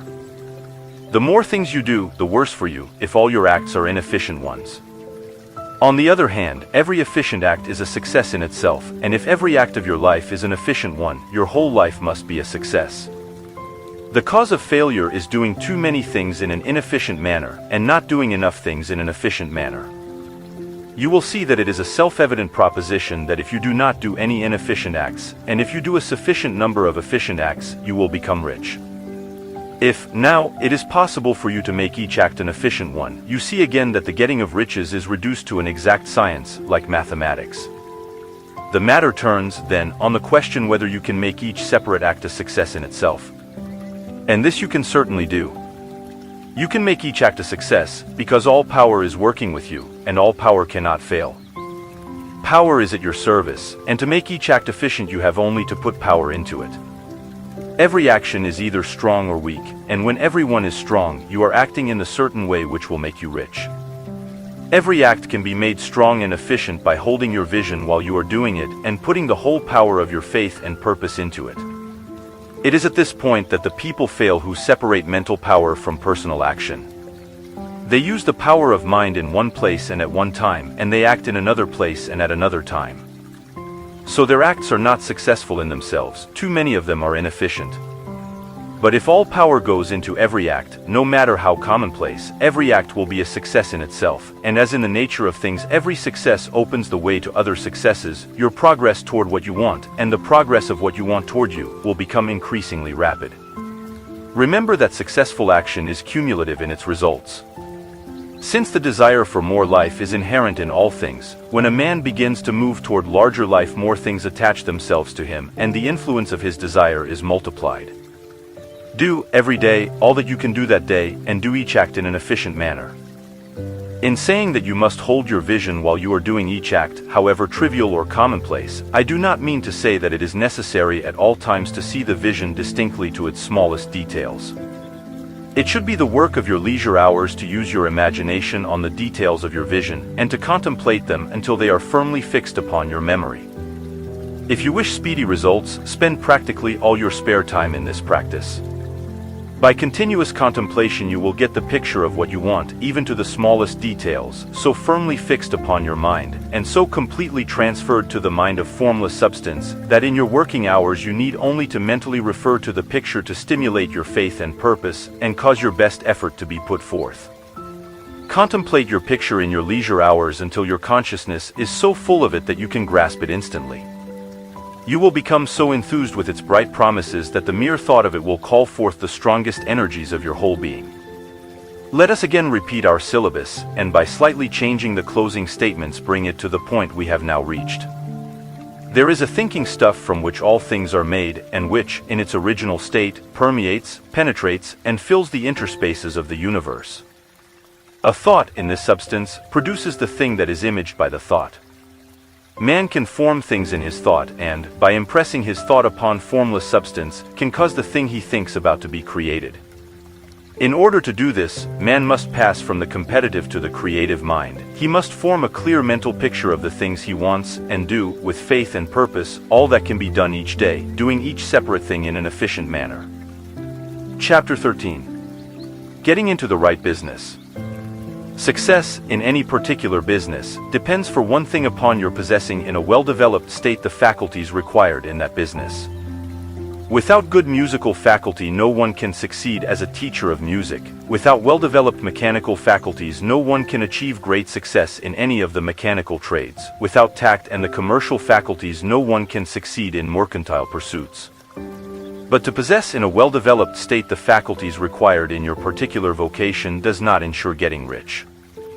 There are musicians who have remarkable talent and who yet remain poor. There are blacksmiths, carpenters, and so on who have excellent mechanical ability, but who do not get rich, and there are merchants with good faculties for dealing with men who nevertheless fail. The different faculties are tools. It is essential to have good tools, but it is also essential that the tools should be used in the right way. One man can take a sharp saw, a square, a good plane, and so on, and build a handsome article of furniture. Another man can take the same tools and set to work to duplicate the article, but his production will be a botch. He does not know how to use good tools in a successful way. The various faculties of your mind are the tools with which you must do the work which is to make you rich. It will be easier for you to succeed if you get into a business for which you are well equipped with mental tools. Generally speaking, you will do best in that business which will use your strongest faculties, the one for which you are naturally best fitted. But there are limitations to this statement also. No man should regard his vocation as being irrevocably fixed by the tendencies with which he was born. You can get rich in any business, for if you have not the right talent for it you can develop that talent. It merely means that you will have to make your tools as you go along, instead of confining yourself to the use of those with which you were born. It will be easier for you to succeed in a vocation for which you already have the talents in a well-developed state, but you can succeed in any vocation, for you can develop any rudimentary talent, and there is no talent of which you have not at least the rudiment. You will get rich most easily in point of effort, if you do that for which you are best fitted, but you will get rich most satisfactorily if you do that which you want to do. Doing what you want to do is life, and there is no real satisfaction in living if we are compelled to be forever doing something which we do not like to do, and can never do what we want to do. And it is certain that you can do what you want to do. The desire to do it is proof that you have within you the power which can do it. Desire is a manifestation of power. The desire to play music is the power which can play music seeking expression and development. The desire to invent mechanical devices is the mechanical talent seeking expression and development. Where there is no power, either developed or undeveloped, to do a thing, there is never any desire to do that thing, and where there is strong desire to do a thing, it is certain proof that the power to do it is strong and only requires to be developed and applied in the right way. All things else being equal, it is best to select the business for which you have the best developed talent. But if you have a strong desire to engage in any particular line of work, you should select that work as the ultimate end at which you aim. You can do what you want to do, and it is your right and privilege to follow the business or avocation which will be most congenial and pleasant. You are not obliged to do what you do not like to do, and should not do it except as a means to bring you to the doing of the thing you want to do. If there are past mistakes whose consequences have placed you in an undesirable business or environment, you may be obliged for some time to do what you do not like to do, but you can make the doing of it pleasant by knowing that it is making it possible for you to come to the doing of what you want to do. If you feel that you are not in the right vocation, do not act too hastily in trying to get into another one. The best way, generally, to change business or environment is by growth. Do not be afraid to make a sudden and radical change if the opportunity is presented and you feel after careful consideration that it is the right opportunity, but never take sudden or radical action when you are in doubt as to the wisdom of doing so. There is never any hurry on the creative plane, and there is no lack of opportunity. When you get out of the competitive mind, you will understand that you never need to act hastily. No one else is going to beat you to the thing you want to do. There is enough for all. If one place is taken, another and a better one will be opened for you a little farther on. There is plenty of time. When you are in doubt, wait.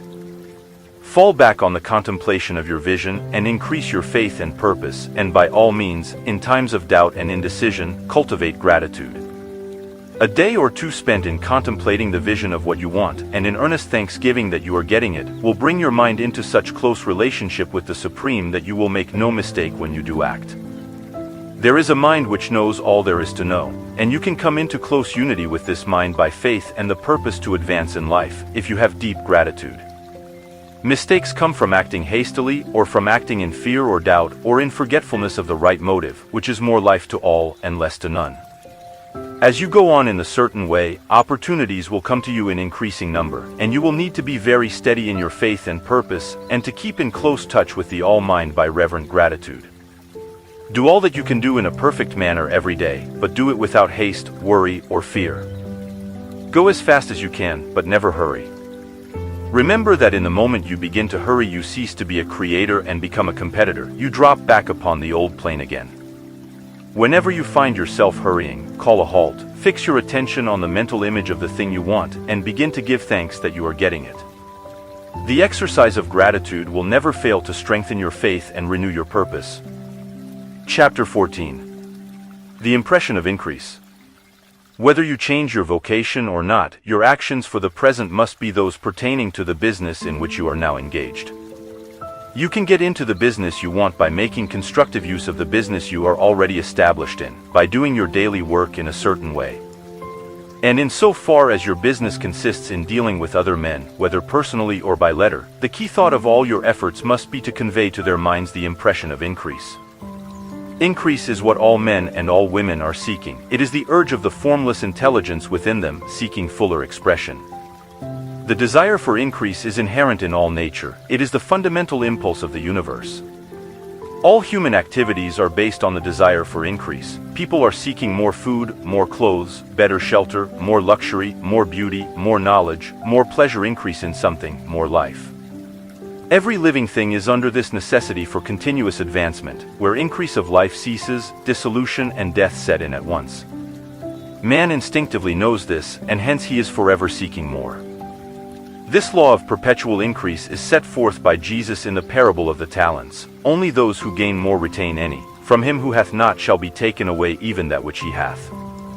The normal desire for increased wealth is not an evil or a reprehensible thing. It is simply the desire for more abundant life. It is aspiration. And because it is the deepest instinct of their natures, all men and women are attracted to him who can give them more of the means of life. In following the certain way as described in the foregoing pages, you are getting continuous increase for yourself, and you are giving it to all with whom you deal. You are a creative center from which increase is given off to all. Be sure of this and convey assurance of the fact to every man, woman, and child with whom you come in contact. No matter how small the transaction, even if it be only the selling of a stick of candy to a little child, put into it the thought of increase, and make sure that the customer is impressed with the thought. Convey the impression of advancement with everything you do, so that all people shall receive the impression that you are an advancing man, and that you advance all who deal with you. Even to the people whom you meet in a social way, without any thought of business, and to whom you do not try to sell anything, give the thought of increase. You can convey this impression by holding the unshakable faith that you, yourself, are in the way of increase, and by letting this faith inspire, fill, and permeate every action. Do everything that you do in the firm conviction that you are an advancing personality, and that you are giving advancement to everybody. Feel that you are getting rich, and that in so doing you are making others rich and conferring benefits on all. Do not boast or brag of your success, or talk about it unnecessarily. True faith is never boastful. Wherever you find a boastful person, you find one who is secretly doubtful and afraid. Simply feel the faith, and let it work out in every transaction. Let every act and tone and look express the quiet assurance that you are getting rich, that you are already rich.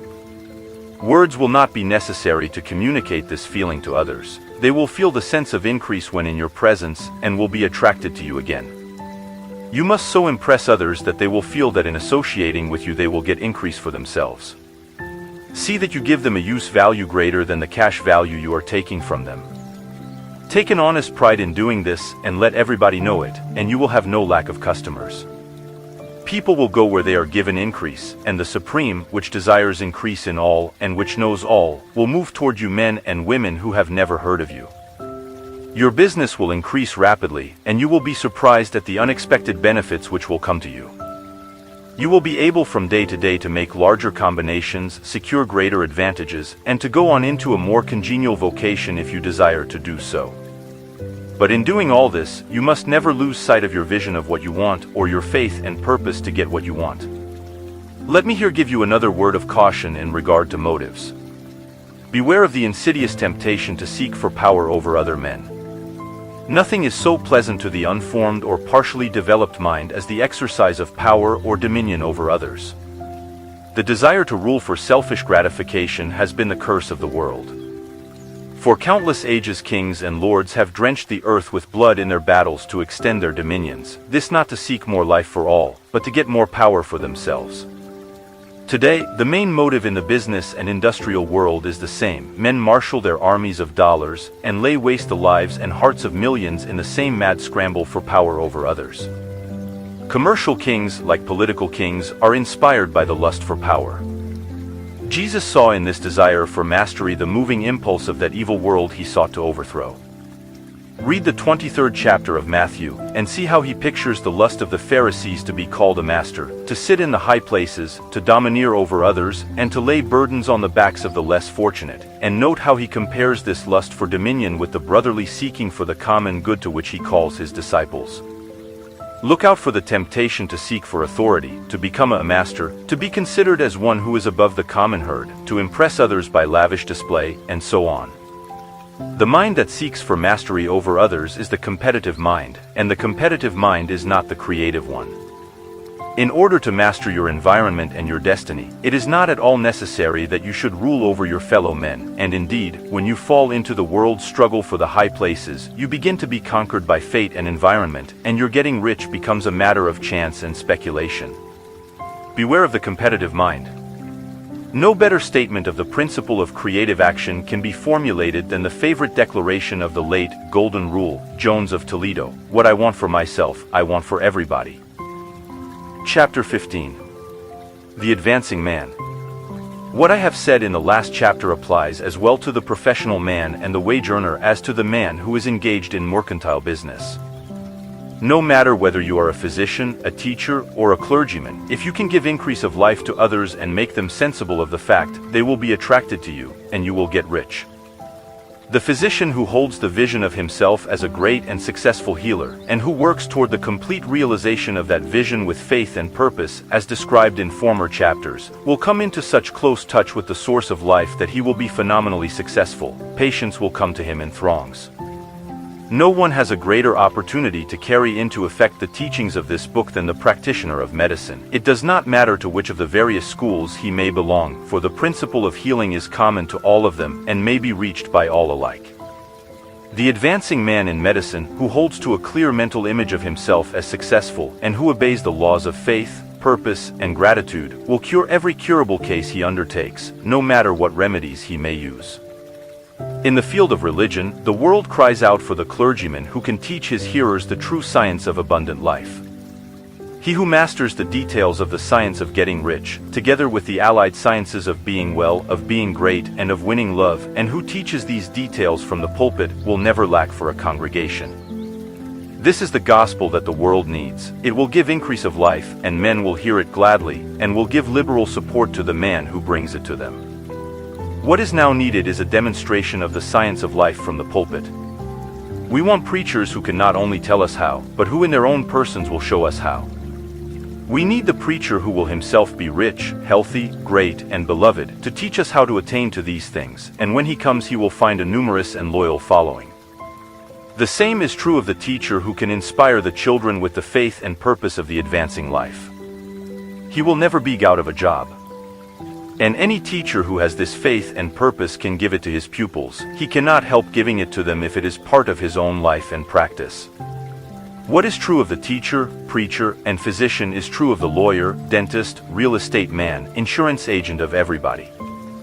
The combined mental and personal action I have described is infallible. It cannot fail. Every man and woman who follows these instructions steadily, perseveringly, and to the letter will get rich. The law of the increase of life is as mathematically certain in its operation as the law of gravitation. Getting rich is an exact science.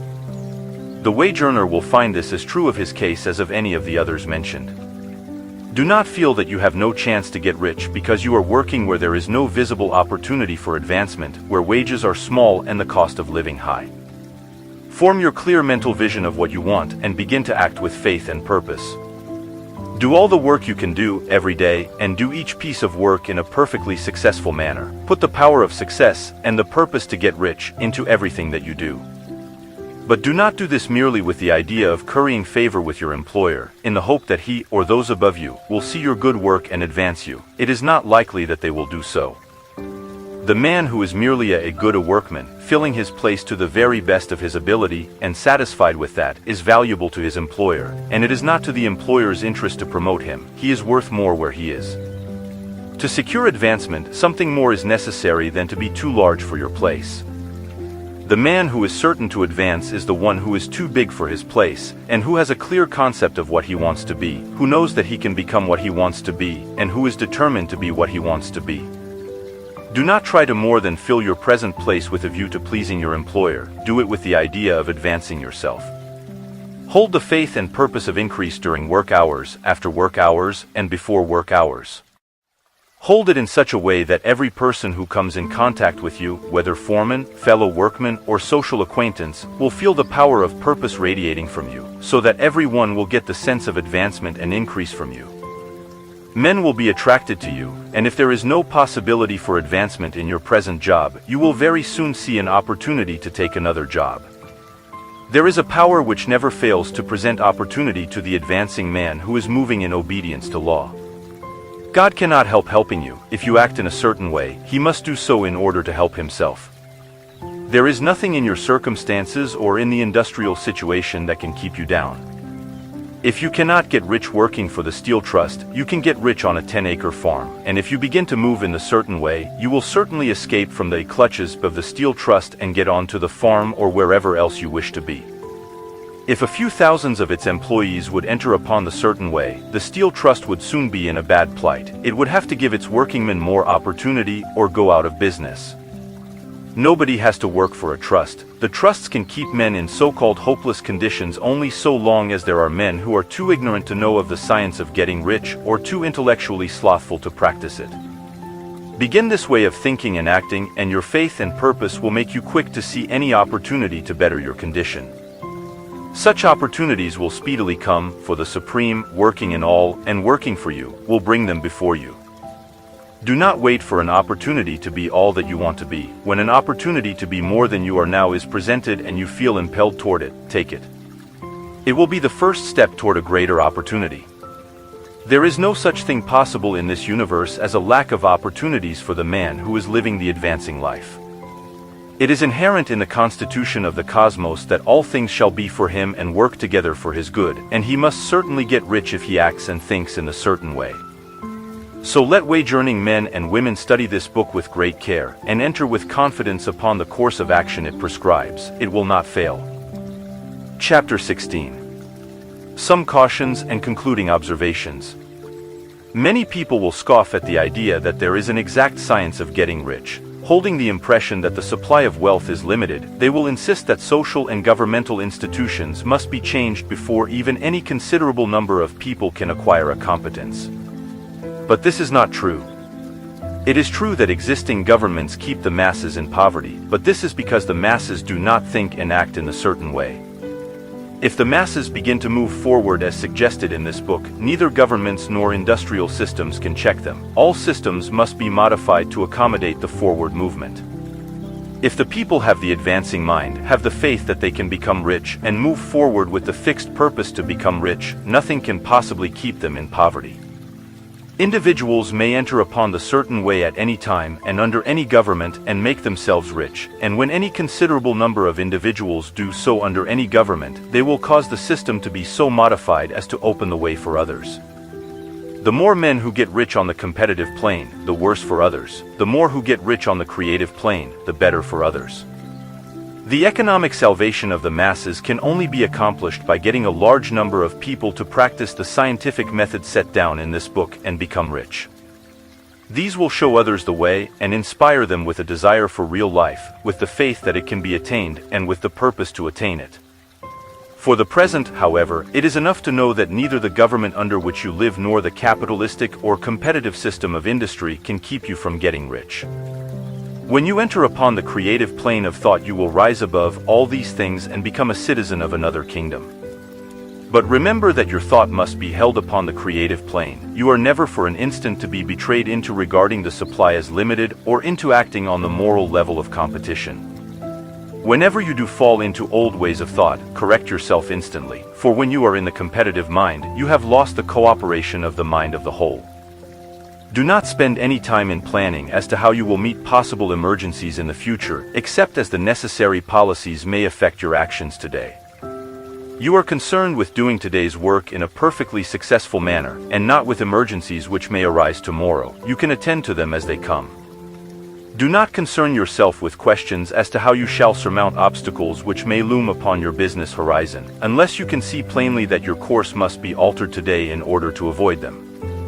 No matter how tremendous an obstruction may appear at a distance, you will find that if you go on in a certain way it will disappear as you approach it, or that a way over, through, or around it will appear.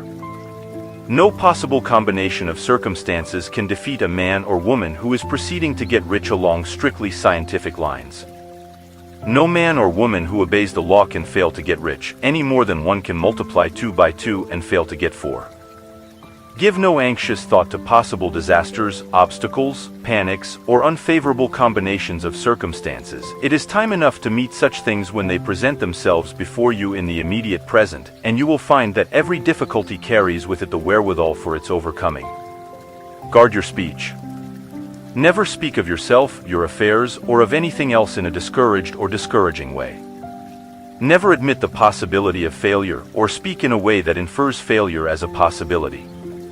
Never speak of the times as being hard, or of business conditions as being doubtful.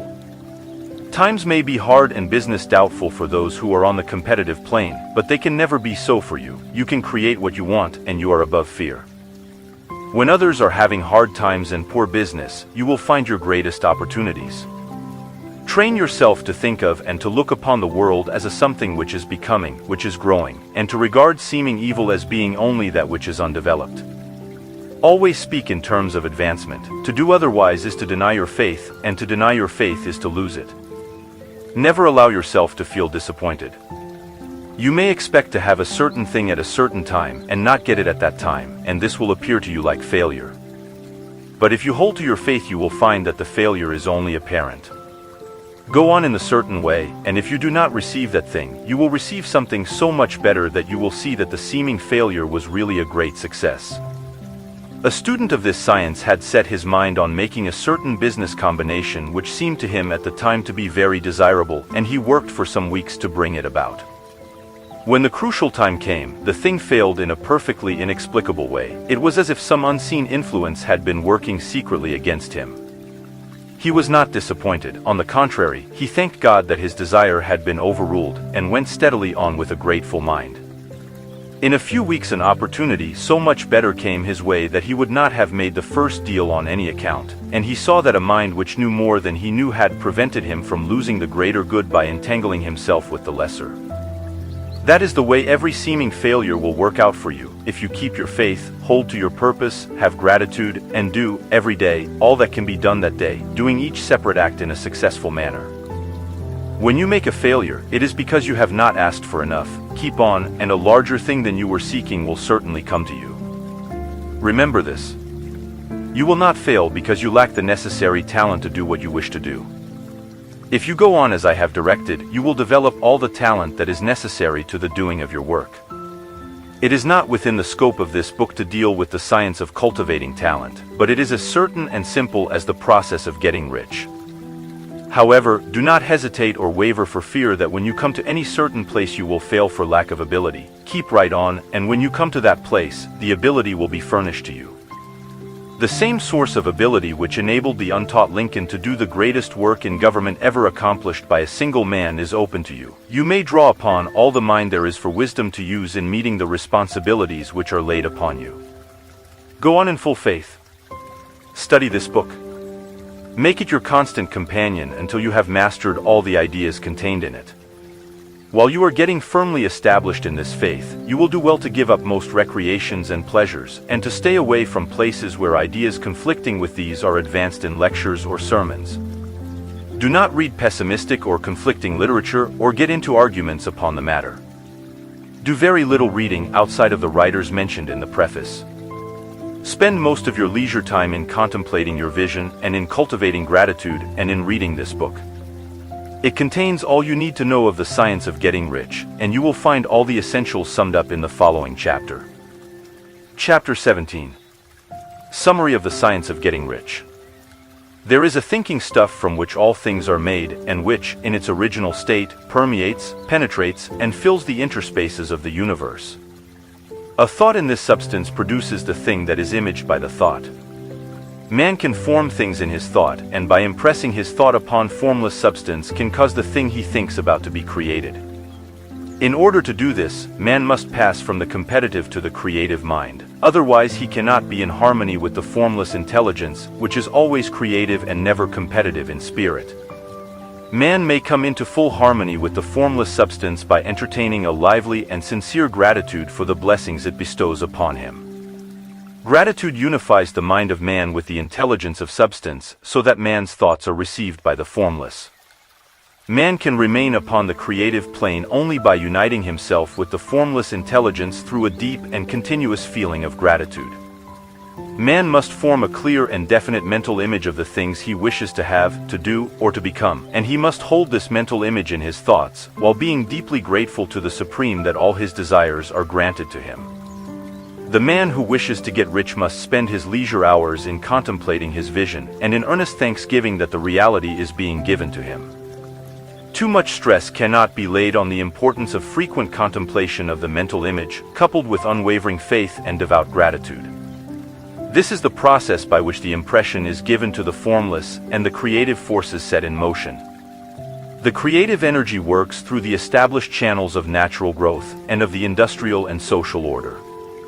All that is included in his mental image will surely be brought to the man who follows the instructions given above, and whose faith does not waver. What he wants will come to him through the ways of established trade and commerce. In order to receive his own when it shall come to him, man must be active, and this activity can only consist in more than filling his present place. He must keep in mind the purpose to get rich through the realization of his mental image. And he must do, every day, all that can be done that day, taking care to do each act in a successful manner.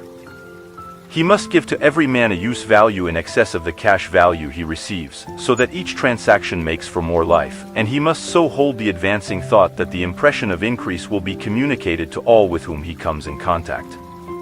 The men and women who practice the foregoing instructions will certainly get rich, and the riches they receive will be in exact proportion to the definiteness of their vision, the fixity of their purpose, the steadiness of their faith, and the depth of their gratitude.